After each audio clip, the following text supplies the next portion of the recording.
BRS నాయకుల విమర్శలు గురువింద సామెత ఉంది. బీఆర్ఎస్ నాయకులు ఇవాళ గతంలో ఇతర పార్టీల వ్యక్తుల నుంచి తీసుకొని అభివృద్ధి అనేటువంటి నామకరణ చేసిందే మీరు.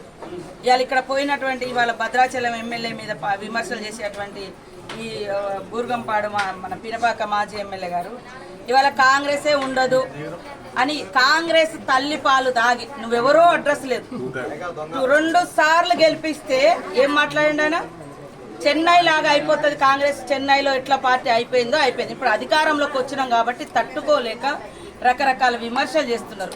వీళ్ళు పోయేటప్పుడేమో మేము అభివృద్ధి కోసమే పోయినామని చెప్పింది. నేను ఆ రోజు కూడా అన్నా, అంటే అభివృద్ధి కోసమే పోయినామని చెప్పేటోళ్ళు రేపు మా పార్టీ కూడా అధికారంలోకి వస్తే మళ్ళీ అభివృద్ధి కోసం ఇటు వస్తారా అని. కాబట్టి వాళ్ళు చేస్తేనేమో నీతి అంట, ఇతరులు చేస్తేనేమో రోత అంట. కాబట్టి ఇట్లాంటి మాటలు మానుకోండి. ఇవాళ భద్రాచలం ఎమ్మెల్యే ఏదైతే వెంకట్రావు గారిని విమర్శించే ముందు నువ్వు వాళ్ళ అత్యాశపడి పోయినావు. పోయి ప్రజల చేత భంగపాటు అయింది. ఇంకొక ఎమ్మెల్యే కూడా టిక్కెట్ కూడా ఇవ్వలేదు. ఆయన ఒక సీనియర్